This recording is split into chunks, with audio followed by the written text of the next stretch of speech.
Geeks Assemble! What's up, guys? It's Geeks with Wives and Capes, episode 43. Yep, I'm here yep. with my co-host and a special guest. So we'll go down the line and introduce everybody real quick. Will, how's it going, Will? I am fantastic. How's everybody doing out there? Good. I like your hat you're rocking tonight. You want to tell us a little bit about it? It is a super shiny Iron Man. Looks like the Mark 7 that I got at Lids when Avengers came out, and the inside's actually even cooler. It's got a picture of like all the Avengers on the inside of the hat. What? I didn't think I should. All right. Yeah, check it out. You gotta show us for the viewing audience. Oh, nice. Yeah. I'm kind of jealous. Yeah, so that's my fancy hat. I only wear that hat on special occasions. I guess we could call this one so. So it's not your jogging hat. No, it's not my jogging hat. We don't want to have like sweat all up in this business right here. Yeah. And it would scare criminals away. Yeah, serious. So next to Will is Natalie. How's it going, Natalie? Hey, I'm doing great. I had an awesome workout today, so I'm feeling really good. Did you video that? No, I didn't. I have to try out workouts before I video them. That was a little creepy sounding, Chad. Okay, we'll explain. Yeah, we'll explain and give that comment context here in a little bit. Yeah. Hey, Natalie, did you film your workout? What? Did you film your workout for us? I asked if I could watch her eating earlier, and that was her and her boyfriend. It got weird. Yeah, Can we I was watch you eat too? Sure, no problem. Awesome. Make sure you record it. What are you eating? Is it corn or banana? Product placement. We should be getting paid right now. Yes. Who's gonna pay us? Batman? Bruce Wayne? Yeah. Yeah, and Tony Stark, thank you. I don't know. DC should be paying us too, because Natalie's got a Batman cup and I've got a Superman one. So. Nice. See, I don't think we're they're promoting their new movie. After we talk about comics this week. That's true. It's true. I'm just kidding. Well. So we're gonna skip over the other little window there and go right to Chad because we'll save our guest for last. Chad, how's it going? I thought you were gonna skip over me. I was like, that's pretty much part of the course for Casey. I'm doing pretty good, you know. I'm ready. It's Thursday night, and you know, and we have a good-looking guest. He's adjusting his hair and ready for his X-Men tonight. So let's just move on to him. I got plenty to say later. Well, speaking of X-Men, no advanced screening this week. What happened? Man, I had funeral and all that stuff. It's been a rough week. We talked about that a couple weeks ago, so I haven't been focusing on that stuff. All right, on to our guest. You guys might know him as quite a popular cosplayer as Spider-Man, and he's out of the local Los Angeles area, right, Luke? Actually, no, he's up north. You're in Northern California. Oh my God! Sorry, I'm an idiot. I didn't. How dare you? The last minute entry. So give that a little context real quick. We actually, Alicia Bellamy, who does Vert Vixen, has been scheduled to be on the show, and she's sick. She has a migraine. And Luke, who's also going to be a contributor for us, last minute, great guy, said he'd come on. So we're not completely prepared, everybody. But Luke, thanks so much last minute for coming on and filling in the cosplay spot.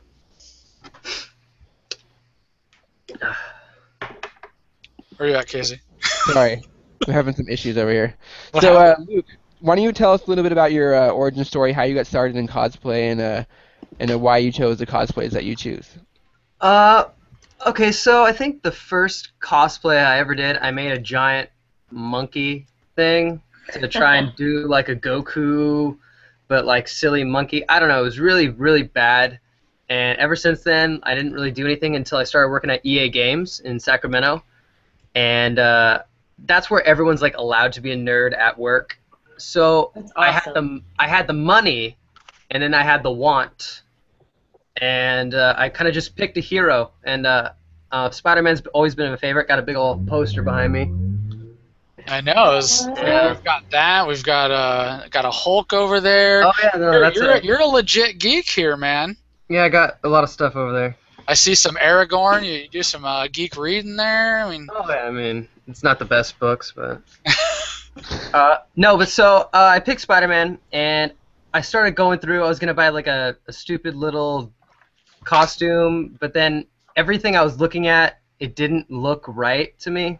I wanted to kind of make it authentic. So then I got into the RPF and got all the tools I needed to make my own. Now, what is RPF? I don't for. Okay, RPF stands for Replica Prop Forum, and it's where all these people who just make replicas, screen accurate everything, they get together and then they share all their information with one another. They sell things to each other. They help each other with materials, and they source everything from the movie. They'll be like, okay, so what was Iron Man's actual suit made out of? What was the suit they used to film when they weren't using CG? And stuff for Spider-Man, like the exact fabrics used and how they got the face to look the way it does. So I got really into it before I even started making anything because I really wanted to do it right. So what I did was one of my friends does patterns, big old Photoshop patterns, and I sent that to a fabric company, and they ended up just printing it out on 3 yards of fabric, and then I have a couple people who do seamstress stuff, and I didn't want to try and sew it up myself yet, so I kind of just visited them for about a week, getting my measurements done, and so it would fit nice. And then once it was all sewn up, it was pretty much a Spider-Man suit. But then the hardest part, now this is the key to a good Spider-Man suit, is the face. Sorry, that's my droid, my iPhone. Okay. So the key is the face, and if you've ever been to like a convention, you see a lot of Spider-Mans, but about 1 out of every 20 has a really good eyes and the shape and everything. And here, I'm gonna grab something real quick. Uh-oh. He's anyone going. who hasn't heard of the RPF, it's an awesome site. Like, all right, great information for anyone who wants to build up any movie, TV costume, any replicated costume. It's a great site, so check it out. RPF for sure. Yeah, the RPF.com, I believe. To keep the shape under the suit, we have this, and that goes on your face, and then you put on the suit, and then once you have the suit on, you put this on top of the fabric. So Luke's showing like a mask that looks like a hockey mask. And for those of you guys listening.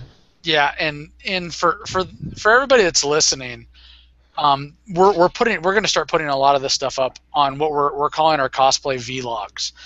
The reason we want to have Luke on is because he's going to start talking about some of this stuff, and Natalie and Will, and they're going to start doing vlog shorts on how to cosplay and what they do to prepare themselves for cosplay. So whatever you're kind of missing out on, I'm actually working on a feature right now before we came on somebody who you've worked with, Luke, Zach. And he has a ton of pictures on the mask and making it and the lenses. So that should be up by the time this podcast. I'm hoping to put that up Saturday. That's exactly what I was showing, was the one he has too. Yeah, he helped you. He helped work on that design with you, I think is what he told me. Yeah, right? That's correct. Zach helped most of the design on these. On how to get it to look exactly how it does on the movie, because it's the most screen accurate you'll ever find. Like, because you have the popped lens out. I don't know. It's really hard to get my camera to focus. Yeah, like I said, we're going to put up some great pictures. It looks actually really good because you have an HD camera. But primarily, we'll drop this as audio, and then when you do your vlogs, that'll be great to kind of show on vlogs, and we'll take some pictures and stuff. Yeah. No, it's getting as close as I could, because I didn't want to be a bad Spider-Man, because I felt like that's not respectful to the character, and anything less than perfect kind of just made me wasn't enough. Cringe. Yeah, you know exactly what I'm talking about. Now, Casey will be excited about this. What are you working on right now? Oh my God, I am so excited! I just started on a Roy Harper, who is Arsenal in the Arrow show on the CW. Roy, but you're also working on another Spidey. Oh yeah, I'm working on 2 more Spider-Man outfits. I got a Miles Morales. It's being puff painted right now, and then the one that is pretty much it'll be done this week is my Superior Spider-Man. Very cool. And when do we get to see that? Probably Monday. I think I can get it done by Monday. Yeah, and then I think your first video log that you're going to do for us, we said June. June 4th. I think it was June 4th, and then I'm going to post it like June 6th. I think is what. Yeah, because I'm going to start doing Fridays. So yeah, you're going to give it to me by the 5th. We're going to put it by the 6th. So hopefully we'll get you some in that Superior Spider-Man, whatever you're going to decide to do for your first one through. But he's going to be doing like kind of acrobatics, whatever he does. He does some fantastic, all kinds of stuff. Yeah, I do a lot of weight training and acrobatics and gymnastics. And the only reason I'm actually doing a lot of the gymnastics and working out stuff is so I can do a lot of the Spidey moves, because you get kids who, as soon as they see you, think you're Spider-Man, and that's great. But then it's the kids who are like maybe 2 years older, about 7 years old, who go, okay, do this, climb that, do a backflip, I don't know, like do one-headed push-up. Are you the real Spider-Man? Prove it to us. Can you like do a backflip? Yeah. I could do. Yeah, that's exactly how it is. And the first time that happened to me, I didn't know what to do, so I couldn't do a lot of that stuff. But now I've learned to do backflips, and I can do I usually do about 20 in a row, for like conventions and stuff. Not in a row, but like per convention.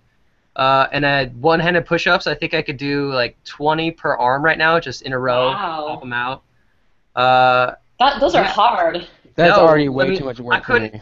Let me tell you what. 4 months ago, I couldn't do one. Showing off now, okay? I couldn't do one. I guess I'm going with with the blob costume. For my first one.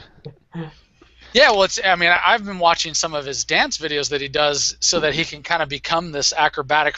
And you're jumping on, doing that where you're on your back and you jump up on your feet. I can't even barely get up anymore with my knees as bad as they are. I find it very impressive. But no, I mean, you take it very seriously. And then also, like you said, the climbing thing.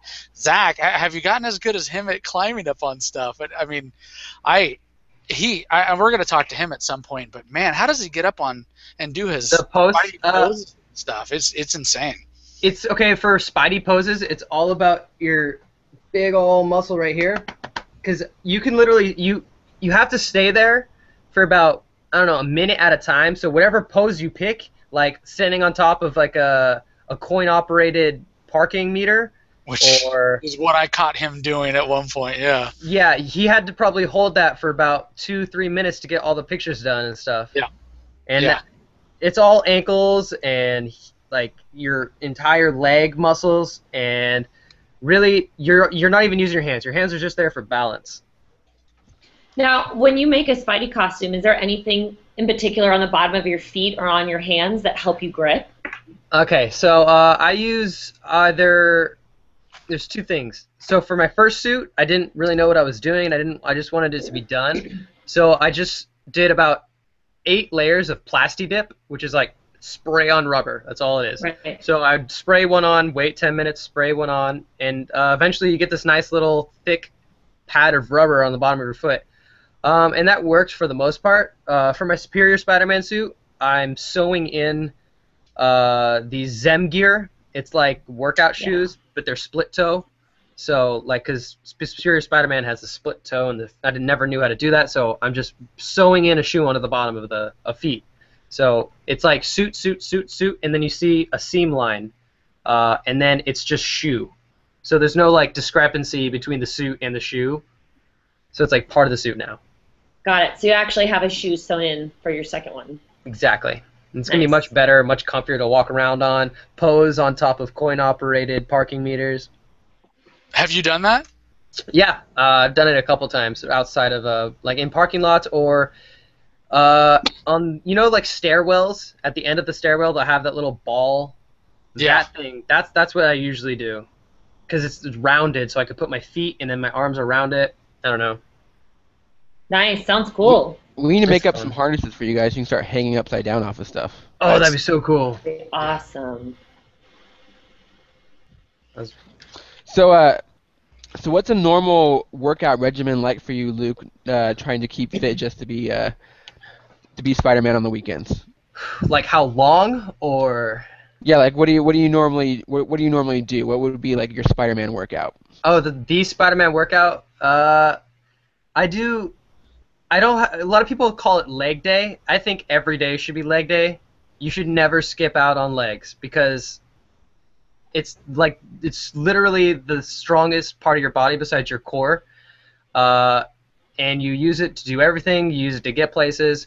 I incorporate a lot of wall squats, so I do about 5 minutes just sitting on a wall with my 90-degree angle with my legs, knee, and then my back is on a wall, and you just stay like that for 5 minutes, and it's the hardest thing you'll ever do in your entire life. That's the minimum amount I do for legs every day. So I do about 5-minute wall squat, and then I'll do I have weights, so I'll do probably 100 pounds to 200 pounds squats, front squats and back squats, and then I do a lot of anaerobic movement, which is like gymnastics. So I'll do a lot of flips and stretches and just throwing myself onto the ground and off of it, doing kip-ups. Yeah, just anything you think Spider-Man would do. The whole time you're watching the Sam Raimi films in the background, just saying just getting pumped up.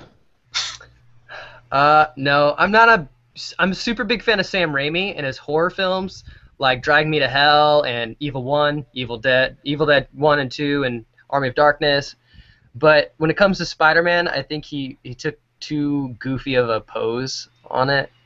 I mean, that's a whole different conversation. No, go ahead and start that conversation. We can have that conversation. Okay, before I go any further, what do you guys think about Sam Raimi's Spider-Man in general? I hate Tobey Maguire. I don't hate him. I just don't like him as Spider-Man. He disgusts me. Yeah, He disgusts me. I think that's the problem with that movie. If you took out and put actual actors in those positions, yes, it would have been a totally different film, and I think we all would have enjoyed it. Also, they should have waited until now to make those movies, because the CGI, the first one is almost unwatchable. I think the first one, okay, if we're talking about first movies, Spider-Man really made it. I'm just glad it was made, because Spider-Man 1 made it okay to have superhero movies that make money. Because you have movies like Spawn and Tim Burton's Batman, which they didn't do too well box office wise, but they did internationally. But that's not really what matters, because the first amounts of money you get is a little bit like a 10% trickle international, and then your 50% weekend gross over in theaters in the U.S. And when it comes to Tim Burton's Batman, or what did I say, Spawn or Blade, it was never a big money maker until Spider-Man made it. Okay, here's Spider-Man, big ol' superhero, here's money for you, and that kind of opened the door for Avengers eventually. We wouldn't have Avengers in that when we had it, unless Spider-Man was made back then. The studio realized how popular the superheroes could be. Yeah. I think that's true to a T. They realized how popular superheroes could be outside of Batman. Yeah. Yeah, I do. I think that's true. I don't know if we would have. I don't know if he did I don't know if the Raimi films directly would lead into the Avengers, because those actually more hinged on Iron Man and its success. If Iron Man was a failure, or even didn't make back any money, that we would never have gotten those movies. That's true too. Those rights. Do you think we would have had Iron Man when we had it, with the actors and great things that we had it, if we didn't have Spider-Man? Yeah, maybe not. You're probably right. I'd have to look at the timelines, but yeah, you're probably right. I think it does hinge on the success of other movies, but at some point there was going to be a tipping point, and you needed a character like Spider-Man who was popular enough. He brought it up there for you. Yeah, to bring it out, and that wasn't Batman, because Batman's always going to succeed. Yeah. Yeah, in general is actually probably X-Men. Bryan Singer's X-Men that probably started all of it. I'll agree with that. And then Spider-Man kind of kept the ball rolling. And I always forget about those movies. Yeah, they're so old now if you think about it. They are very old now. Hugh Jackman is a tiny little man in those movies.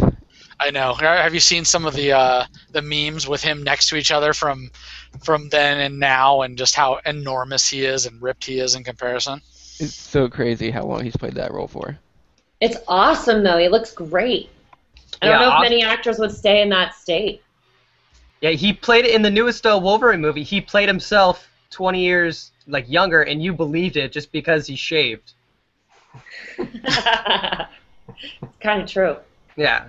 He could walk up to you, shave his face, and tell you he's 30, and you'd believe him because of how good shape he is. Yeah. It's true. It's so true.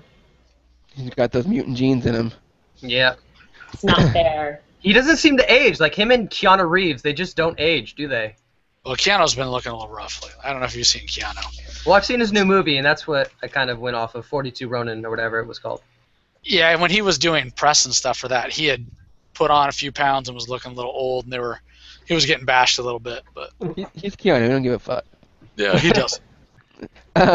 So I always ask every cosplayer this because I'm just always fascinated. If you had unlimited funds and unlimited cash and just could do whatever you want all the time in the world, what is your ultimate cosplay? Oh. I'll go last on this one. Oh no, I'm only asking you. He's only asking. Only asking you. Dang it. Do you want Everyone a else second? probably you wanna answer think that about it for a question at minute? some point or another. If you want to think about it for a minute, I want to talk about some cosplay stuff real quick. So why don't you think about it for a second? So Wait, I have my answer. Okay. Okay. So there's a story arc called Marvel Civil War where they split up the Marvel Universe and they have a kind of like a back and forth registration act thing. Tony Stark engineers a suit for Spider-Man and they call it the Iron Spider suit. Chad, you totally took his thunder right out. Yeah. That is the suit Building up to that would moment, and you just, make. I mean, we all knew what he was talking about, but none of us said anything because we were waiting for him to say it, and you just whoop pulled that carpet right out in front of him. Coolest suit ever. I would get that one. That's pretty cool. I'd make it functional and everything. Now, would you 3D print it? Would you make it out of foam? What would you make it out of? No, I would make it out of like He high. has all the money and resources in the world. He's gonna hire someone to I make would it. make an actual Iron Spider-Man suit. Resources, I would pay physicists and machinists and all these people to make it. Why is my anime starting? Hold on. I waved my hand and my Xbox was like, "Oh, you want to start it?" It's hentai time. Yeah, no. All right, so I think that's a good place to. Oh wait, Chad, talk about your. Yeah, let me just talk about Alicia real quick because initially we were gonna have Alicia on, and you guys have heard us talk about Alicia. Scarlet Scarlet Witch and Vert Vixen. Alicia's also going to be part of these video logs, and her expertise is going to be fabrication and stuff. And we got a chance, Natalie and I, and got a chance this last weekend to hang out with Alicia a lot and do a cool photo shoot. That a lot of that's going to go up. I believe it's Wednesday, this coming Wednesday, and. But just a lot of fun doing her Diablo 2 assassin's outfit and doing the Scarlet Witch, and then Natalie did Rogue, and then what was your other character you did, Natalie? Sakura-chan. Sakura-chan. She's from Naruto Shippuden. It's an anime character. She's pretty cool. Yeah, Chad, come on, get with the times, old man. I don't know anime very well. I don't. I will not even try and lie about that. But Natalie, the two of them seem to hit it off really well. Why don't you share how that day went and It was awesome. Why don't you share with us what you guys did after the photo shoot? After the photo. Okay, I do have a story for after the photo shoot, but it's not what you're thinking. I was totally joking. Go ahead. Sorry, Natalie. No, the chat story's better. So after the photo shoot, it ended up being about 5 hours because we were doing costume changes and we did the both of them and just kind of trying to learn the process because this is the first time we're doing it in this area and we want it to be able to bring more professional elements. I would love to have been on that conversation with your wife. You know, I'm gonna go spend 5 hours out in the hot sun with two lovely ladies all day. I'll see you guys later. Peace out. Well.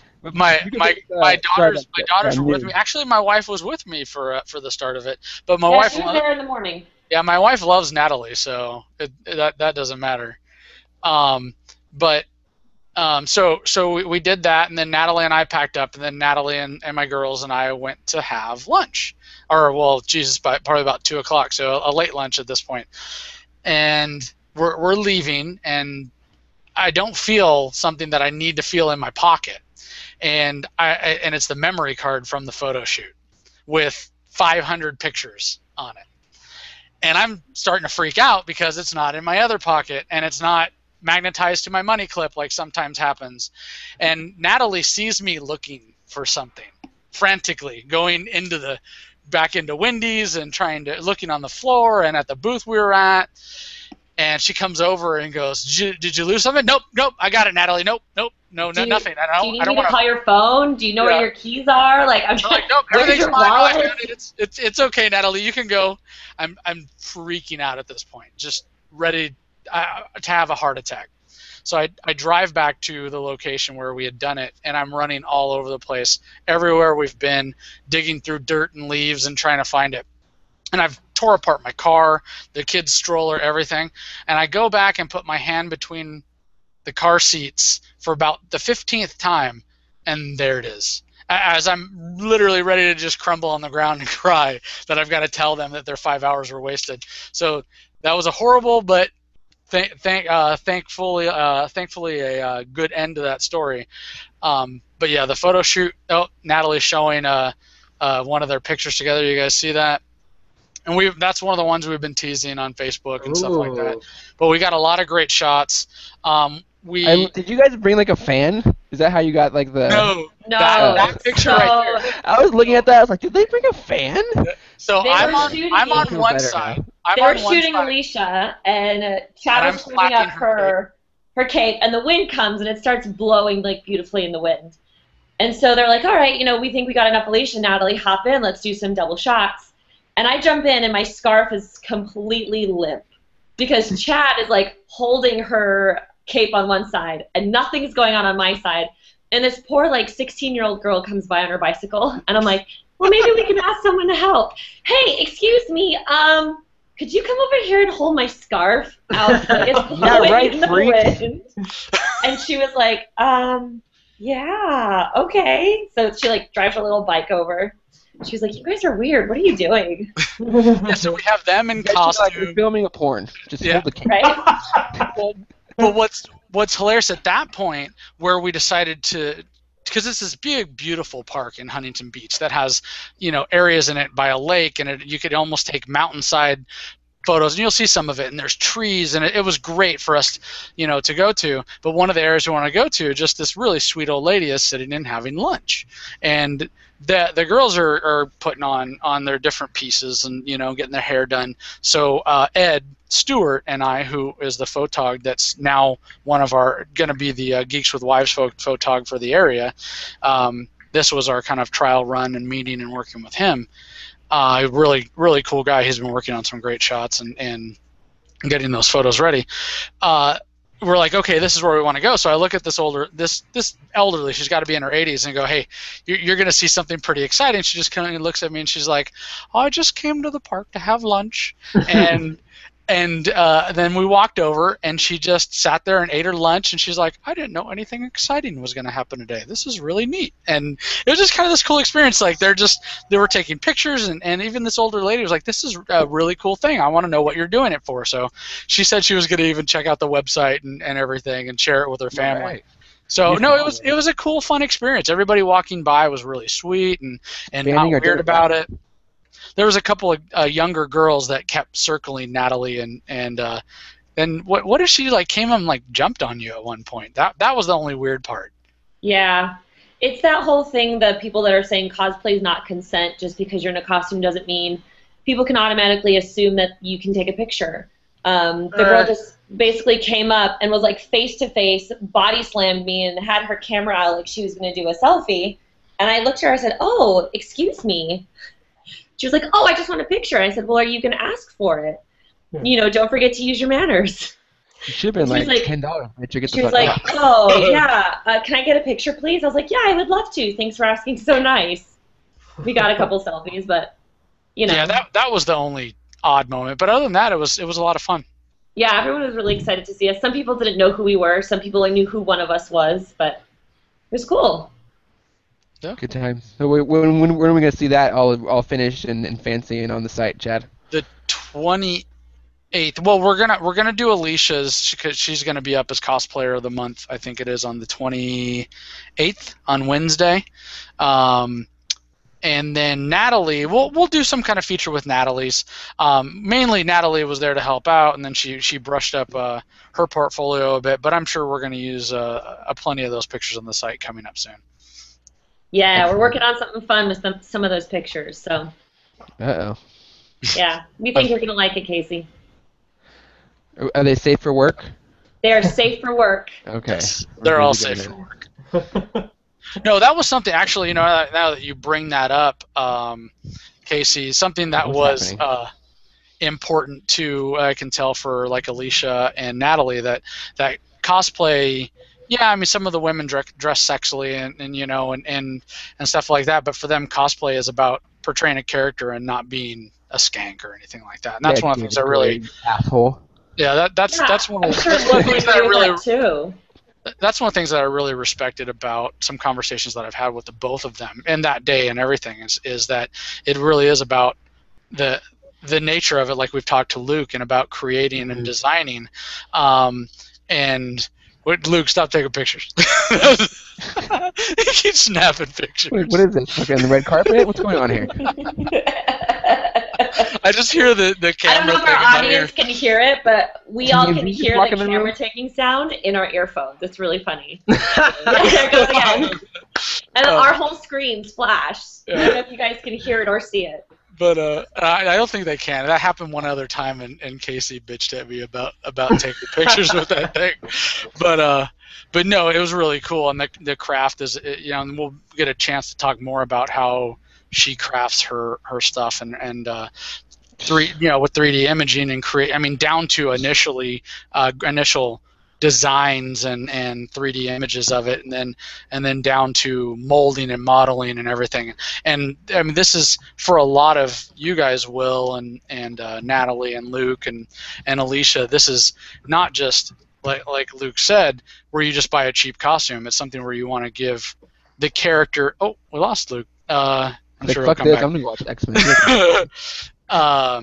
Give the character respect, and we really want to give that art form respect on the website, and that's something we're working really hard on doing. Good. We're all very excited. I'm super excited, and I think that's what we're doing. It will hopefully give a nice little boost to the cosplay community, and everybody will go check it out, and we can grow it to something massive, and everybody can put videos on our site whenever they want, because that's always been a dream of mine. So hopefully someday it will happen. All right, do we want to talk about comic books now? Yes. Yeah, let's talk about comics. All right. So, who wants to go first? Anybody? Any takers? Not me. Not Will. I always go first. Chad, did you even read anything this week? I have not had a chat. No, I didn't. There's Luke. I clicked the button I was not supposed to click. Whoops. Natalie, it happens to the best of us. You go first. That was not the camera button. Since you read a comic this week and you liked it so much, you changed your lock screen on your phone. I did. Can I talk about that one? We can. No. Well, Please you can start. Do. So I read Star Wars Rebel Heist Part 2 by Dark Horse Comics. Love Dark Horse. Yeah. So I didn't read Part 1 going into this. I just picked up Part 2, started reading, felt a little bit lost at first, but kind of like really got into it. Loved the artwork, loved the writing. Loved how there was a little bit of mystery in the beginning, and then they introduced one of my favorite characters in the Star Wars universe, Princess Leia, and the kind of second half of the story kind of revolved around her. So it's really good. You guys should pick it up. This looks like it's starting to be a really great series. You should pick it up and check it out. It made me go back and start reading #1 because I loved it so much. All right, let's talk about what's important. Page 8.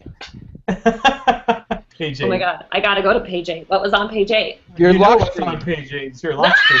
My lock screen! So I saw that Can page. I show it? God, she is so hot. I was never like a Princess Leia guy. It was never my thing. I don't know why. I just wasn't into her. Ooh. But yeah, she's smoking. And that's She's without like- the bikini, folks. Yeah, she's like in the Padme battle outfit. It's awesome. It's really cool. I love the cape and the shawl, and it was a nice little reveal moment. I love the theme of this issue, where it was like they're like characters where they have to be in plain sight, basically. Like it's so hard for them to hide that they have to hide in plain sight. And like everything that she did was so meticulously like planned and thought out, and like yeah, she's a princess, and we're gonna stay at like the highest like in hotel, but the hotel also has the best view like vantage for like the sniper shot that she needed to take. All this cool stuff. And then the character they chose for her to fall around with, like she was one in like a million, like Red. Is that like a thing that's been brought up before? I'm not a Star Wars guy, so I don't know. Will? I don't know. What was the question? She was She's whatever a red race she Twi'lek. is, she's like one in a million. So like she's red instead She's of like a Twi'lek, and instead of being green like all the other Twi'leks in the universe, she's red. They're pretty rare, yeah. As far as I know, I don't think they've ever really showed one before. Yeah, she said she was like one in what, Casey, a million? Yeah, she's like one in like a million. One in a Like, it's really hard for her to be like to hide anywhere because like she's one in a million. Like you'll know like that's the red Twilight girl. Yeah, So, I mean, because you've seen a green one obviously, and then Ayla Secura is kind of part Twilight, she's blue, so.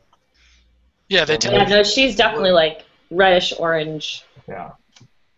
So it's just cool the idea that there's these two like characters that can't hide because they're so famous and so popular and so like unique that they had to like be very like careful and like meticulous in the way that they went about doing things. It was just a really fun idea, and it's very much similar to the first issue that we talked about before, Will and Chad. Yeah. With Han Solo, it's very much the same structure. Like they bring in like a companion, they do a little mission with them, and then they sacrifice themselves so the companion can move on. Right. But yeah, it's a lot of fun, and we also kind of get a tease at who's the next issue is going to be about, which is going to be crazy because I don't know how that's going to work considering that character doesn't talk. Yeah. At least talk in any way. Hey, that we can sometimes recognize. silent comics are the best, like where you just see the character and you can focus on like the scenery and what they're doing. Or you can hear what they're thinking, but you can't. Yeah. They can't communicate with those around them.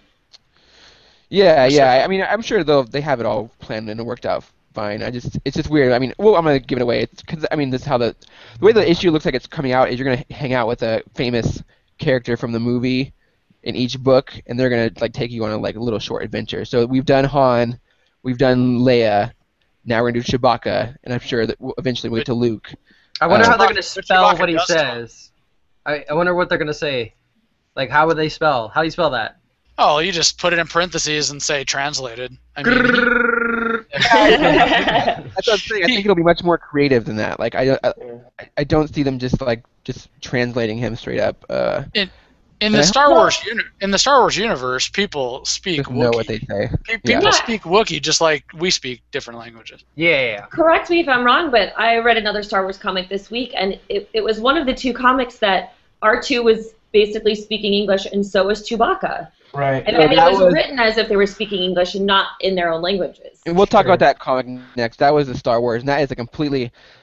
We'll explain that to you later because I know you read the last issue, so a lot to catch up on. You started but in a bad spot, buddy. Yeah, that's Sorry. like an alternate universe Star Wars. It's totally different than this Oh, one. like In a alternate good way. universe Star Trek. Yeah. No, it's No. yeah. Well, I guess so, It's, kind of. it's definitely not Star Trek. Star Trek. No, yeah. but like how their alternate universe is. Yeah, because the new movies are alternate universe. Yeah. No, Yeah. it's George Lucas's original script. So like his rough draft of Star Wars, they made that into like a comic book.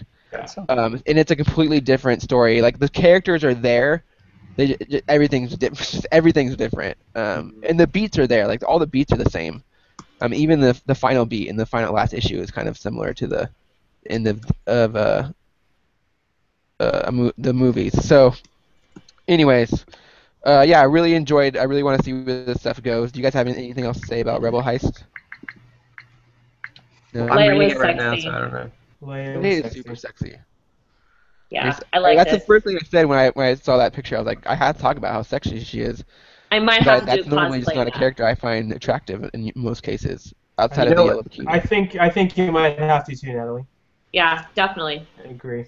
Yeah. Growing up with the name Luke, I've always had kind of like a push myself away from Star Wars feeling, but I couldn't not get super involved with it once I saw the movies, and I don't know. I have a sore spot when it comes to Star Wars. A sore Yeah, spot or a soft spot? Well, because everyone would be like, Luke, I'm your father, like every day of my life. Now, where do they get this? Because you have a different spelling for your name. Is that?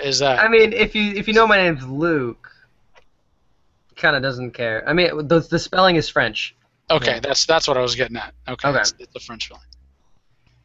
It's a cool name. Yeah, I'm actually kind of sad where Dark Horse is losing the Star Wars license. Yeah. Number one, because we get most of the comics for free, and now with the moving to Marvel, I won't get to read it as much. And then I am really worried that they're gonna throw all this stuff out that I'm now getting really invested in. They pretty much are, is from what it sounds like they're doing. So. Which is redunculous. So just get used to it, I guess. I don't know. And maybe that's why they're doing Rebel Heist, because it very much is tied to the original 3 movies, and that way they can kind of not have to break continuity or the expanded universe stuff too much. Right. Because I think this is pretty much their last book, if I'm correct. They lose it in July, right, Will? Or June or July? Yes, it's coming up soon. Yeah. Yeah. So. Sometime in the next couple of months. Skis. Yeah. All right, so I guess we can talk about the Star Wars. We'll go right into it. So that came out this week, the last issue of an 8 issue arc, and I think it wrapped up pretty nicely. I have a few questions I'll ask Will because he read it as well. Did anyone else read it besides Will and Natalie? I know Luke didn't, but Chad. Chad. I played the Walking Dead video game a little bit. Does that count? No. Not this week. Oh. So basically, what happened was they raided the Death Star. Did they call it the Death Star? I don't think they ever said the Death Star. I think they just call it a space station at some point. And there's a picture of it, and it looks like the Death Star. Yeah, it's the Death Star. We're basically getting the end battle of Episode 4 in this issue.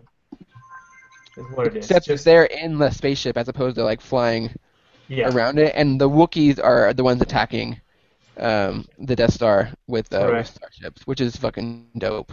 I just love this. I love this comic so much more than the regular universe because I just think it takes way more risks and does way crazier things, which is probably why it didn't get made. It's definitely more adult. It's I mean, you can tell this story is not. With the express back thought that they're going to make thousands on merchandise. You know what I mean? They're telling the story. They're telling a really good, unalterated story of how I don't know. I really like this version. I always have liked it since the first issue, and it definitely still. I mean, there was some. I don't know if you agree with me, Casey. There was a couple of panels in the comic that almost looked like they were taken right out of the original Star Wars, like when he finally got to the cell where Leia was. Yeah, and when they're flying by the red. They're flying by the red planet towards the moon. Yeah. Oh yeah, I definitely think even the stormtrooper outfits he had to change them a little bit, and I actually like the design better in here. They're much more tactical looking and more scary. And the other cool thing that I think this book does better is this is gonna be so stupid, and people are gonna think I'm fucking crazy. Darth Vader is way scarier in this book.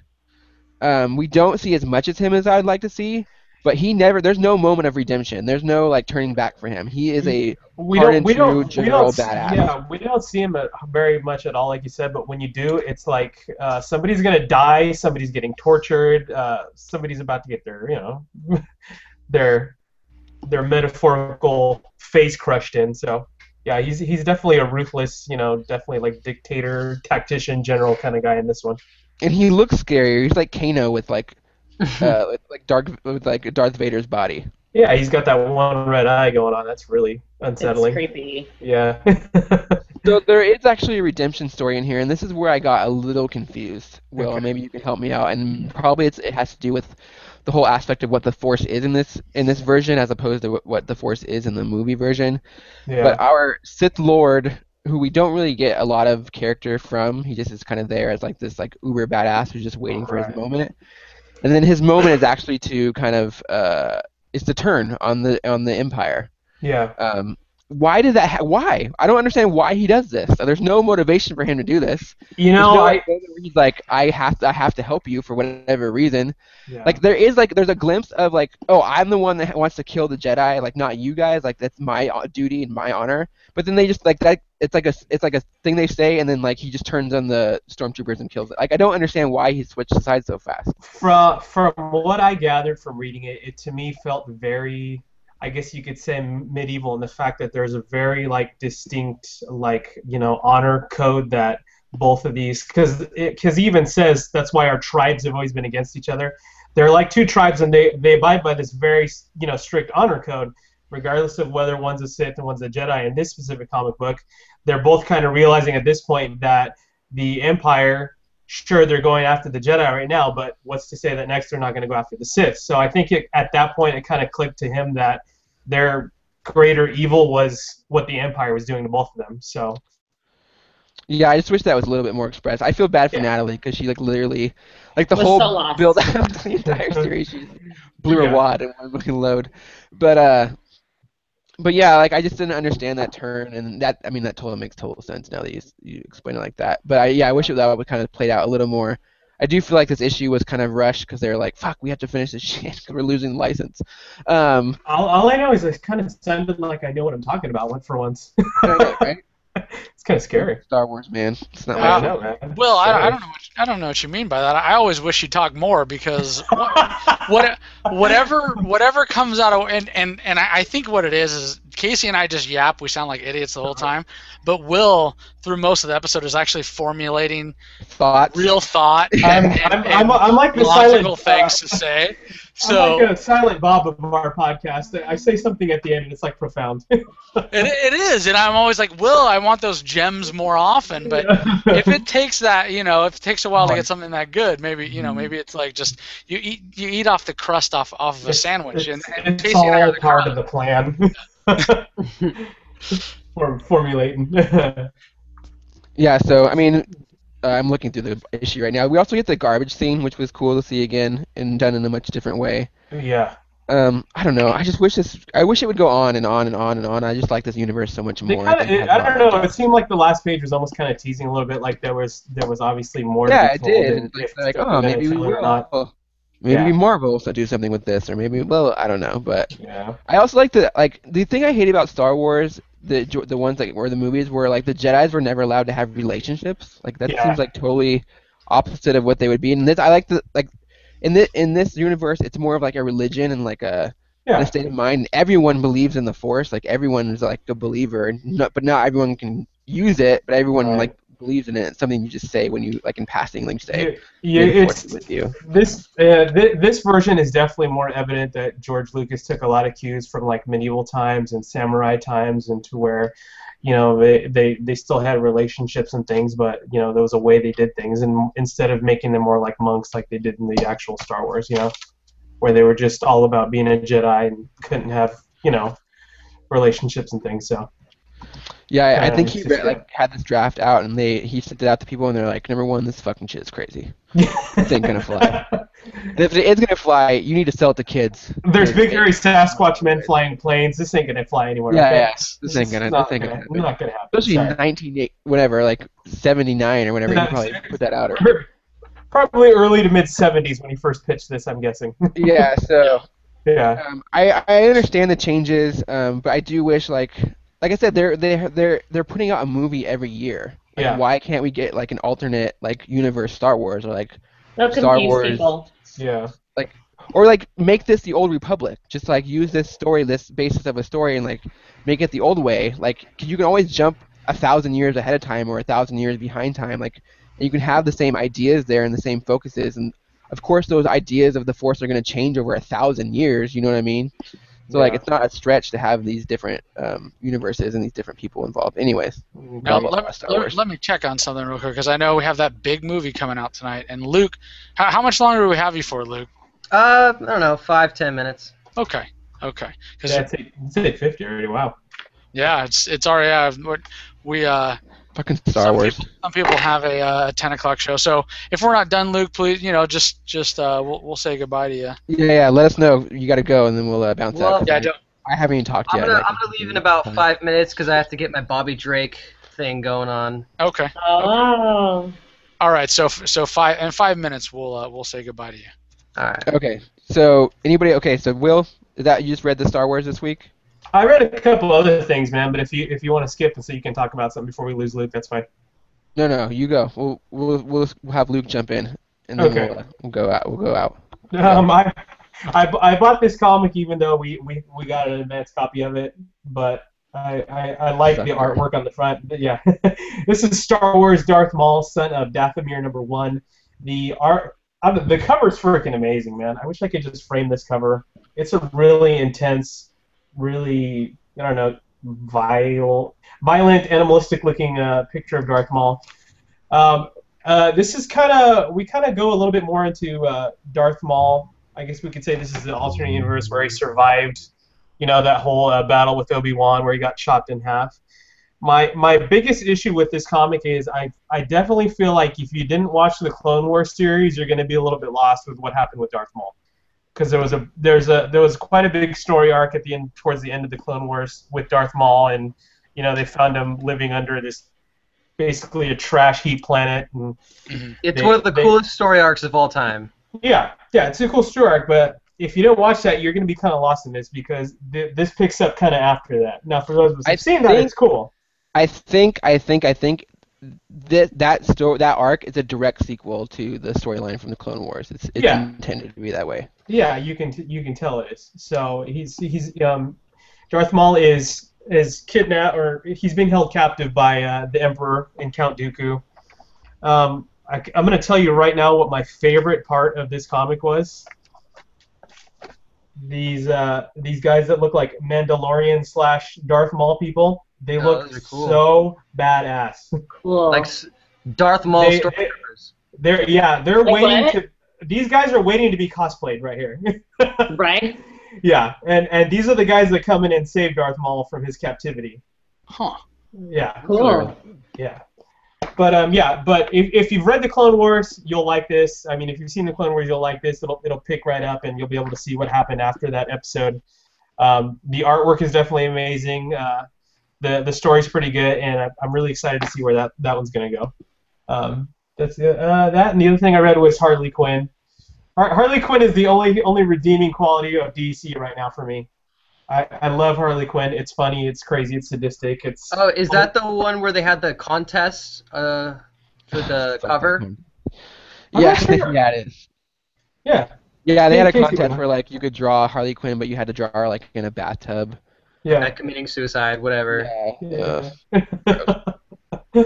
It's your typical Harley Quinn story. It's they're on this weird zany mission to deal with this gentleman in the wheelchair who happens to be part cyborg, and they go on this big mission to kind of unleash some payback on his old enemies, and you kind of find out towards the very end that the whole reason for this was he was pissed off because a car that he loved when he was younger got ruined by somebody.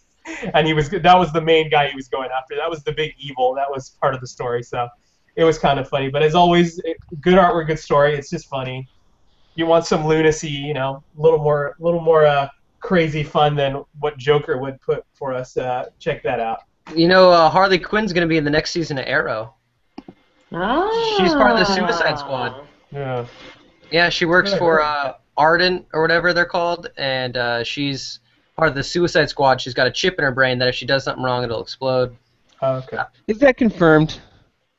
No, it's a rumor, but it's been rumored 1,000 times, and even by Gizmodo, I think, or no, what was it, Gizmodo? No, Movie Pilot did it too. So I wouldn't hold my breath. Well, they did show a scene of her too in the 8 episodes before the when they first did the Suicide Squad. They showed a picture of the back of her head, the pigtails, and everything. Yeah, but here's the thing with that. That was a stand-in actress, and then they dubbed Tara Strong's voice over her. So I heard it was Tara Strong's voice. Yeah, they'll have to do it. I don't know. That was just a fucking Here you go, fans who actually read comic books. So you're saying it was fan service? Oh, totally. Yeah. It would make more sense to see her on the TV show versus a movie. Though. Oh, absolutely. We'll never see her on the movie, but no. But it would be fun to see her on a TV show. It doesn't matter what TV show either. Between her and maybe she'll be on Gotham. But I don't think she's gonna be in Gotham because she'd be 10. Yeah, she'd be a little kid. Yeah. I know, Casey. I'm ribbing Casey because he You have to admit Batman exists. If Harley Quinn's going to exist, Batman has to exist. So then reference him. You cannot have an entire world happening somewhere else where there's other superheroes going on and not talk about the guy in a black cape and a cow who drives a badass car and fucks up Gotham. It just It can't looks happen. like a bat. Yeah, so stop it, people. Batman needs to exist with these other characters. They don't exist without Batman. That's the whole entire point of the whole thing. But they existed as people before then. They didn't just all of a sudden appear. No, Chad, they didn't exist. Gotham's fine. Gotham can redeem itself in ways that are fine. My issue with Gotham is they're gonna cram all those people, and that's all that footage you saw was from the pilot episode.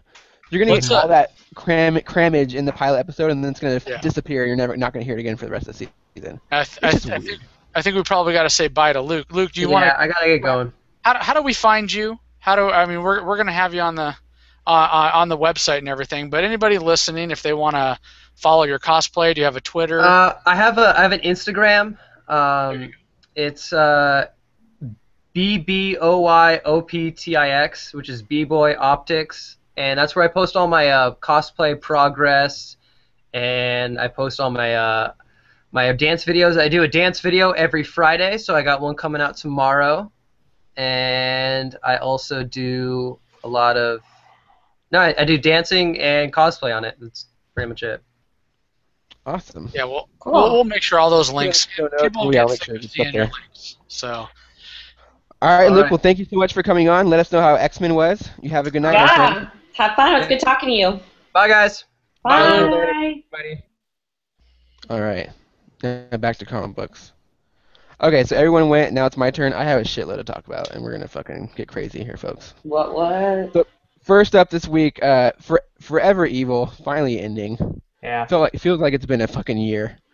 I think you've been This talking issue was about it 2 months for a year. delayed. It's been so long. Like Yeah. it has been almost a year because an issue a month. I think 2 delays. So yeah, we're up to like 11 months. This thing's been going on. Yeah. Anyways, It's been a while. but I have to give DC credit because the one thing they can fucking do is they can make an event happen and they can make it meaningful and they can make it impactful and they can make it last forever. And that's what Forever Evil does. So this is full spoiler alert. I know you guys aren't going to read the whole thing because it's crazy. But if you get a chance to, please do. If you see the trade, pick it up. It's totally worth it. So basically what happens is Crime Syndicate or the Evil Justice League's taken over the world. They've killed everybody. They've imprisoned the Justice League inside Firestorm. And now the villains have to rise up and fight back the Crime Syndicate. So Lex Luthor kind of takes over, leads the villains. He creates Bizarro in this series. And their relationship is fucking amazing. It is so cool to see them like bond and like have this weird like father monster relationship. At the end of the book, once again spoiler, Bizarro dies protecting Lex Luthor, and then one of the other villains comes up. I think it's Captain Cold, and he's like, "Why are you crying? He was just a monster." And Lex like turns to him, and he's like, "He was my fucking monster." Like it's really a cool moment, like where like Lex Luthor is so like into himself, but he had this relationship with this thing, and it was Superman. It was a Superman that loved him back. You know what I mean? That he got affection from. So it meant a lot to him. But the whole crux of this issue is, Jeff Johns wants to make Lex Luthor a hero. So that's what the whole arc, the whole story of Forever Evil is about. What can we do to make Lex Luthor a hero? And so in this issue, it's all about Lex Luthor saving the world and using his intellect over the mightiest of heroes, over the most powerful of beings, to win this battle and to save the world when the Justice League couldn't. Mm-hmm. So that's the crux of the story. I don't want to give too much away because, like I said, if you have a chance to read it, please do. It is a really, really fun read. It's really, really action-packed. Like there's people dying, villains being brutally murdered, heroes being murdered, just craziness. But at the end of the day, Lex Luthor saves the fucking world, and he is now loved. He is beloved by everybody. All the villains get pardons because they helped him. So now they're like have clean slates. Everyone has a clean slate. Everyone gets to start over, but mainly Lex Luthor gets to start over. And he also, in the whole crux of this issue, it's revealed Nightwing is revealed to be Dick Grayson to the public. So with that information, Lex Luthor goes home and Googles Dick Grayson and says, "Oh, holy shit, Batman is Bruce Wayne." So now not only is he the most popular man in the world, but now he knows who Batman's secret identity. And I don't like that is a huge, huge deal in the DC universe because no one knows Batman's secret identity outside of the family.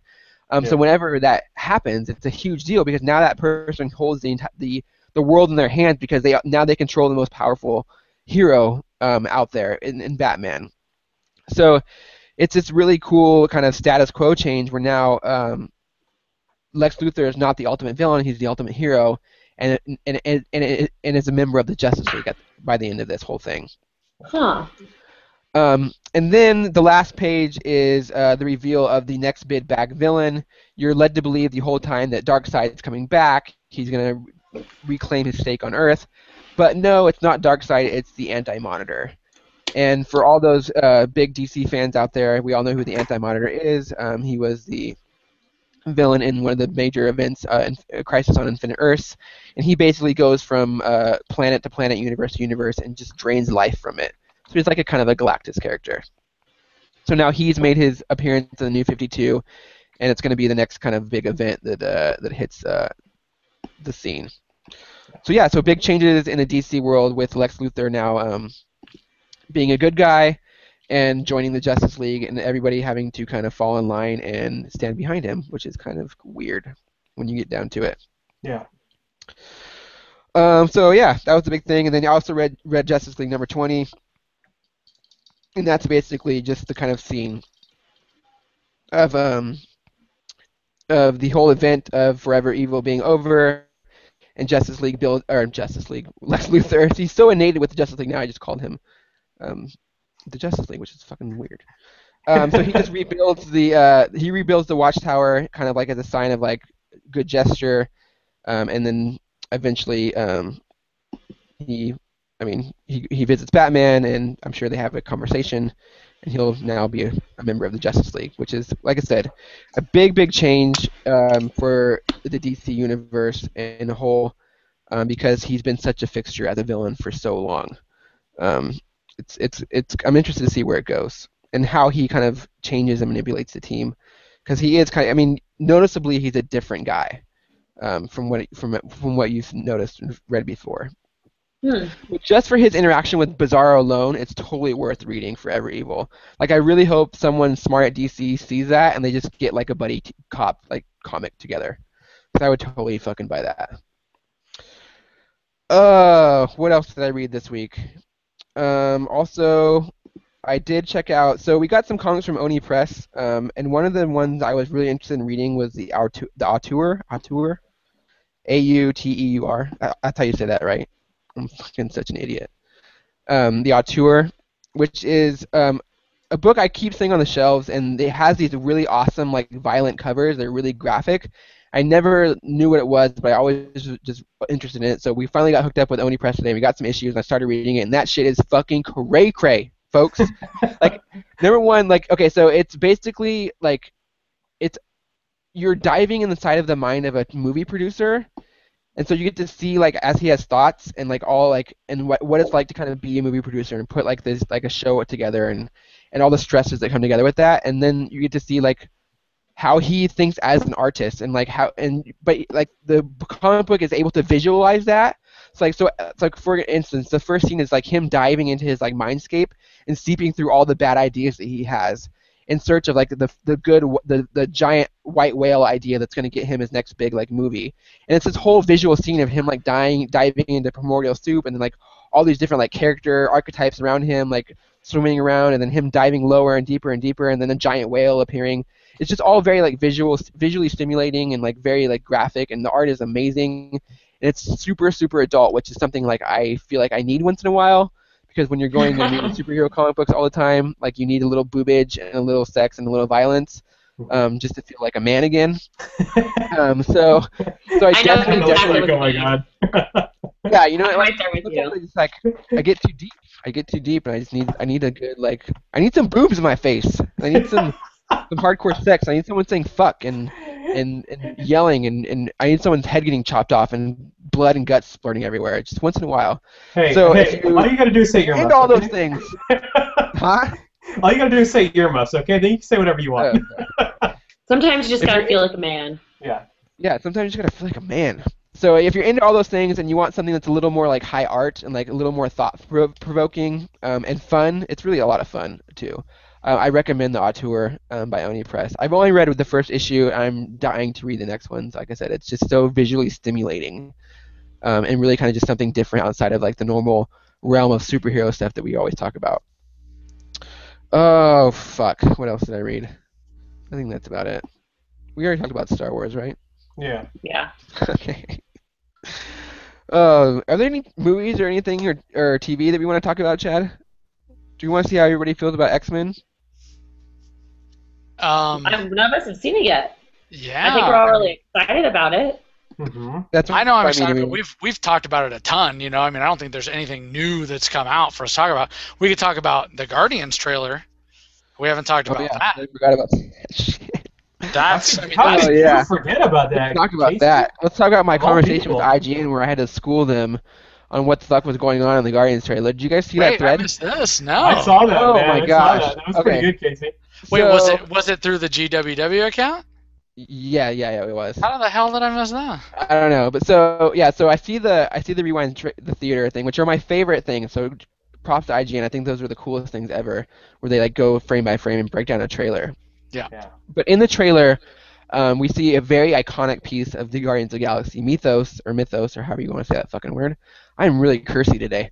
I know you're. You want to you're feel on like a fire. man today. It's okay. I know. After reading that book, I just want to touch a boob and curse.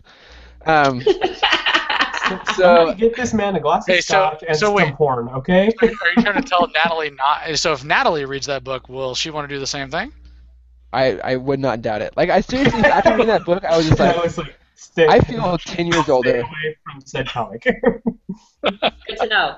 Good to know. She'll have to read it with Vert Vixen around. Well, now it's getting weird. Okay. You weird it up in the beginning, I'll weird it up in the middle, we'll weird it up at the end. We're good to go. First, we're asking Natalie to record her workouts. Now, what we got going on? Oh, that's right. I have to. Thanks for bringing that up. Well, I need to write that down. That I need to talk about why that. Explain that weirdness from the very beginning. I totally forgot. That's right. Now I forgot what I was talking about. Guardians of the Galaxy. Guardians, Oh, IGN. Yeah. So like they do their little rewind theaters and they talk about each frame by frame, and so they come up on they come up on the scene where you see like a giant head floating in space, and that giant head is called Nowhere, and it's actually the severed head of a celestial being, and the celestial beings are like space gods, basically, to control celestial. Celestial. There's no such word as celestial. There's extraterrestrial No. there's celestial. There you go. There's no R in there. Celestial. Okay. Celestial beings. What the fuck ever, Chad? So that's what Nowhere is. It's basically the head of a celestial being, where anything can happen. It's like a blank space spot in space. So it's like this spaceport for all these other like things that happen. There's like a market there and a hotel and all this crazy shit. It's like a bazaar. So in the rewind theater, they like stop in it and they're like, oh, is this Ego the Living Planet? And blah blah. What could this be? What is this giant floating head in space? Granted, the guy who runs IGN Comics, the editor, is sitting right next to the other guy, the movie guy that's doing the IGN theater, and I'm screaming at my computer. How can you fucking not know what this is? Number one, you said it 5 minutes ago in the rewind theater. You said that they were probably in Nowhere at some point in the movie. And then you're saying like this is Ego the Living Planet, and how cool would that be if this is? And they talk about Ego the Living Planet for 5 minutes. Like, come on, people. So I hit them up on Twitter and say, hey, listen, guys. Number one, Ego the Living Planet is not in fucking Guardians of the Galaxy. That's Nowhere, the head of a celestial being that's been severed, and now it's a spaceport. And so yeah, it just blew up into this big giant conversation about that and why they were wrong. Did it go well for you? Did like? Oh, it went okay. I think they do come off a little like. We're IGN. Go fuck yourself. Yeah, like oh, now we know. Like I think like Stacks, Jim, whatever his name is, Jim Fabida, I think. His response was like, well, we know now. And I'm like, all right, I was just letting you know, dude. Like I'm just trying to correct your like correct you. You had like the comics editor sitting next to you, like both of you guys. This is your job to know this thing, like these things. You should have kind of like known. Yeah, they that. actually get paid, and we know, and it's a hobby. Yeah. So, but no, I turned around and said, yeah, I'm just an obsessed idiot who would like gives his life for Guardians of the Galaxy, and I'm pathetic. So it's my fault for knowing too much. My bad. Try to defuse the situation. Yeah. But so yeah. And then you asked him to be on the show, right? I hope so. That'd be awesome. Yeah. But I did feel, like I said, a little vindication in the fact that I know way too much about that universe and what goes on there. But yeah, good trailer. After all that. After all that. Yeah. I mean, it was. I love that they, another. What was this music title that they used for this one? It was it was. Man, I tweeted it. I forget. The song about I know Jesus. that you guys are all really excited about Spirit it. in the Sky. Was it Spirit in the Sky? No, not Spirit in the Sky. That's what it was. Yeah, that's what it was. It was Spirit One of in the those. Sky. Yeah, it was just great. I mean, it's that same vein, like you said. It's his playlist from when he was a kid, but it's just so great that they can show us amazing action to these beats of these, this old kind of, song, these slower songs or whatever, and I just eat it up. I love it. I think it's great. It works.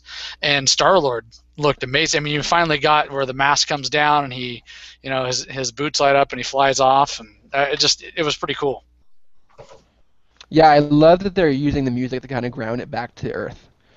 I think that's a really, really cool idea, and I totally agree with you. Like the whole '80s vibe is very essential to like Star-Lord and who he is, and like the kind of guy he is, and why he's doing what he's doing. Like it's all like very apparent and upfront, and I love that because he is the only human out there. Like so why like he's gonna try to keep Earth as close to him. So like even in that scene where you see like Groot's looking at the jukebox or whatever, you'll see there's like he's like looking at it and staring at it. You'll see there's like a troll doll on the side, and there's like a Cabbage Patch Kid or like a Garbage Pail Kid card, and there's like a Scratch and Sniff like around there. And there's all these like 80 accoutrements like surrounding the things because that's like he's misses home. Like he wants to be back home. He misses that period in his life. So it's a really cool idea to tie him back to Earth because this Earth is never going to come up. The only time you actually probably see Earth is his origin story, which would be the first 5-10 minutes of the movie, and then then you're done. We're done with Earth. Bye-bye. So it's a really cool way to kind of humanize. Sounds like my childhood. Huh? Were you abducted as a child and we're not aware? We're just now finding this out. It sounds like my childhood. Oh, the Cabbage Patch Kids and stuff. Can never see it again. Well, I think that's the goal is because besides kids that are like Chad's kids' age, small kids or who are gonna love the tree and the raccoon, they gotta sell this movie to us. And Star-Lord is us. He's the exact like he's the audience representation of on film. So that's why I think that's the important. I think that's why they picked that time period because all the kids of the 80s and 90s are going to be watching this movie. Mm-hmm. And they're going to want to associate with Star-Lord. Yeah, or the younger audience is totally not going to connect with it, and only the adult audience will. So yeah, right. Hopefully they connect with the raccoon and some of the other things going on. I just can't imagine this movie failing. It has something for everybody. It's going to destroy. As long as it gets some good critic scores, it's going to destroy. Being open summer, it's not opening up against anything else big. I think it's gonna do easy 100 million first weekend. It's gonna be another $1 billion franchise for. I mean, yeah, I totally think you're right because if you think about it, after X-Men, there's nothing else coming out. Nope. I mean, Ninja Turtles comes out in July. And Transformers. But it's at the beginning of August. There's nothing going on around August, and all the kids are still out of school, and there's going to be nothing coming out, and all that stuff. And I don't think the Ninja Turtles hype and the Transformers hype is as big as it's been before. Like as it was with the other movies. It's not. Yeah. Well, hopefully Transformers will get a screening. Their PR guy sent me a message saying when it comes closer, we should get some screening tickets for that. So that was a cool trailer too. I don't know so even if I can't make it, hopefully Natalie and maybe your boyfriend can go do that and fill us in. Yeah, I totally will. Yeah, we'll see. We'll see what they send me. Yeah, I'm sure Natalie's going to turn down a free movie before anybody else will see it. Natalie's going to see X-Men tonight, but hey, it's probably I know there's a couple other little news tidbits we can probably move to next week. I want to bring up something real fast before we go. J.J. Abrams released a video online called Star Wars Force for Change. You guys, this is your opportunity to try and be in a Star Wars 7. They basically have something that's very similar to what would be considered a Kickstarter. You donate money to their cause, and basically for every $10 you donate, you get one ticket in a drawing to be in a Star Wars film. Wait. So who are you donating this to? It is Force for Change. And Okay, there's a video. You can It's going to a charity. Glossing It's going to a over. charity or something, right? Yeah, it's going to a charity. Sorry, You're did I not say glossing that? over the most important thing out of that video, besides the charity part. You can be The in a Star practical Wars effects. movie. The character that showed up. We got our first look at a Star Wars character from Episode 7. Okay, well, that's pretty cool too. I was just excited that I could be in a Star Wars movie. Yeah. You should be in a Star Wars movie anyway. Yes, Regardless of you what can you do, also you win a see prize. one of the new puppets from Star Wars 7. So you can go on YouTube, look for Star Wars Force for Change, J.J. Abrams. But if you want to go and donate, the site is omaze.com/Star Wars. Thank you, Natalie. You're Do you work welcome. for them? No, but I thought it was really awesome. No, but can I make one little announcement? Yeah. Sure. Natalie is, and I know you guys have heard Natalie more often lately, and us saying Natalie's getting more involved. Natalie is now officially one of the geeks.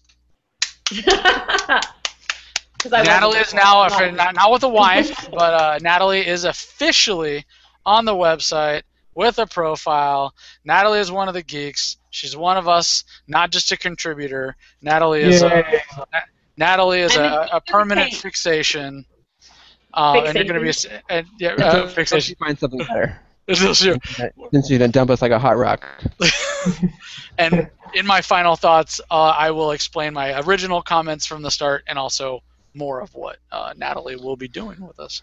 Okay, I knew they would I love you, Natalie. That's why I brought you. want to talk about one more news item. We got a first look at Big Hero 6, which is Marvel and Disney's first attempt at an animated film, and it looks really cute and fun and anything. It looks like what you'd expect from Disney and Marvel. So I'm really check out excited the to see. trailer. It's really cute. I watched it tonight. I'm really pumped to see where that goes because I think that's a really fun idea. It's a really cool world, like you're meshing like ancient Japan or and San Francisco, and then you get these cool like robot droid characters and this little kid. It's really fun. Check it out. I'm really excited. And if that blows up, just think of the cool animated properties we could like get from Marvel that they wouldn't make movies out of. I mean, you think they're making crazy Guardians of the Galaxy movies? Who knows what we could get from Pixar and Disney Animation in the future if this movie's a success. So cool. go check out Big Hero 6. All right. Do we want to do a final thought? Do we have final thoughts? Chad, I know you have one. Why don't you go first? Okay, I got well, I already talked about Zach Luna, who I am working on a profile about. That'll be going up hopefully in the next couple of days. We're really trying to expand, and I know I briefly touched on it, that cosplay section, and give not just galleries and interviews, but tips and trying to, because we have a lot of respect for cosplay. And everything that you guys, Will and Natalie, I mean, Will, we want to get stuff like Will has been tweeting a ton about. And is that the helmet behind you that you've been working on, Will? That's the one? That is the one. I mean, you've been tweeting a lot of cool pictures. We want to start profiling stuff like that and really putting it up and putting together little tutorials, maybe not tutorials, but kind of tips. And this is going to be our vlog or our vlog section called Cosplay Corner, where as Will is working on part of this design, or Natalie is working on some, seamstressing and building her different stuff, or Alicia is working on a black cat costume and working on some different armor, and Luke, is working on his different Spider-Man costumes, and Auteur. We're going to start putting together, hopefully, I'm thinking between 5 and 10 minute little shorts every Friday to drop it and having this cool rotation of 4 or 5 different people. So you get, a person, you get to see them as they progress over the course of about a month and really see different parts of the industry and what goes into making costumes and navigating this industry, and kind of hoping to make it a stopping point for a lot of cosplayers on our website, where they come and go, hey, I saw these really cool videos, and maybe ask us questions and really start these cool interactions, versus just people going, hey, my friend was on their website, check it out. We want to become a place where they come to us for information and a good starting point, and really sharing these positive things, because it isn't just weirdos in costumes that are standing out in front of Man's Chinese Theater. I know we've all seen those cosplayers, in my air quotes, but those people that have been in costume. But this day and age, it's really a profession, and we really want to show what goes into that. Now, hey, Chad, yeah. When are you going to announce the winner to our contest? You're right. That is today. Thank you for reminding me. You get so busy with this stuff. I will announce that in a moment. Actually, can you? It was. I know what her name is. I remember. I would say, but I'm going to butcher it, so I don't want to. I don't want to be the one that butchers it. So you can be the one that butchers it. I did. That's right. I promised I would announce it. I've been so busy with it. We got several submissions for that contest, but I got so busy I kept forgetting to promote it and work on it. But we did pick a winner. But tomorrow, the first vlog that's coming out is we're going to start featuring Natalie. We'll be using some of her workout videos that she does that involve kind of geek stuff. Why don't you tell us just a little bit about what your inspiration and what you try and do with those videos? And you have a lot of fun with them. Oh, I have a ton of fun with them. So it's called Geek Out Your Workout. You guys are going to feature one of the videos tomorrow. Yeah. And basically, it's if you're a nerd like I am, or a geek, but you also like to work out and you want to be healthy, you want to be in shape, it's just a fun workout that you can do. They're all themed based on whatever costume I'm wearing or graphic tee I'm wearing. I try and theme the workout, or closely theme the workout around the character, so like Captain America or Spider-Man or the Super Mario Brothers. So yeah, I add sound effects if I can. What? Well, it'll be on the website before this actually comes out, Casey. So good job on the spoiler alert. Yeah. So tomorrow we're actually going to feature the Super Mario Brothers. Well, not tomorrow, but you can go check it out.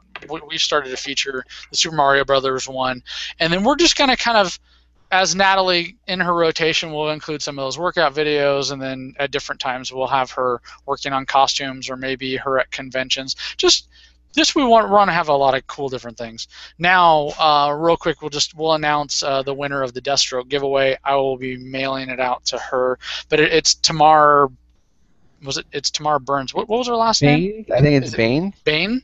Sorry, Tamar. Baines. Yes, Baines. So Tamar Baines. If we butchered your name, I'm so sorry. But she's been for once it'll be my name. But she's been one of our probably our most interactive people. She's not just given one submission of geekery pictures. She's given us many submissions of her at cons and cosplay and Doctor Who and everything. So it was. All right, Chatterbox. This is running way too long. We gotta get out of here. Okay, sorry. So tomorrow we'll be sending it out to you. We'll actually be getting you on at some point to talk Doctor Who with us when that comes back. Congratulations, Casey. You'll enjoy that episode. But other than that, yes, I was on Rat House, their podcast. Check them out at Rat House, RATTHAUS. It's a cool podcast. Sorry I took up all the time, guys. Okay. Well, we don't need me. You don't need. No. We're just too cool. We don't need. Yeah. I'll hopefully have some interviews on the site pretty soon. It would be so profound, it might destroy the world. So we're just going to keep them to ourselves. Yeah. No, I need to hear 30 seconds from Will. No. Oh, all right, well, 10 seconds. 10 seconds. I have interviews with Damien Portier, who played Thanos in Avengers, as well as Mike Mignola, who was kind of an intense dude to talk to. So that interview is really short, but those will be coming to the site soon. Yeah. Yeah, I have. So that explains. He lives in hell all the time. All right, well, give us the Geeks With Wives plugs and get us out of here. All right. Hey, everybody, go through their Twitter real quick for me, so I don't have to remember them. Natalie, I'm at Princess Natkins. All right, Chad. At Chad M. Osuna, Osuna. And Casey, give us the big one. At GWW Capes Crew. That's the only one you need to know. That's right. The rest of them don't count. But anyways, guys, keep watching the site. There's a ton of amazing stuff coming very soon. And as always, you can find me on Twitter at Darsparrow. And for the whole crew, we thank you. And officially for Natalie, our new crew member, we thank you for her as well. And as always, we'll catch you on the Geek side. And thanks, Luke. Yes. And we'll catch you on the Geek side. Go watch X-Men. Bye.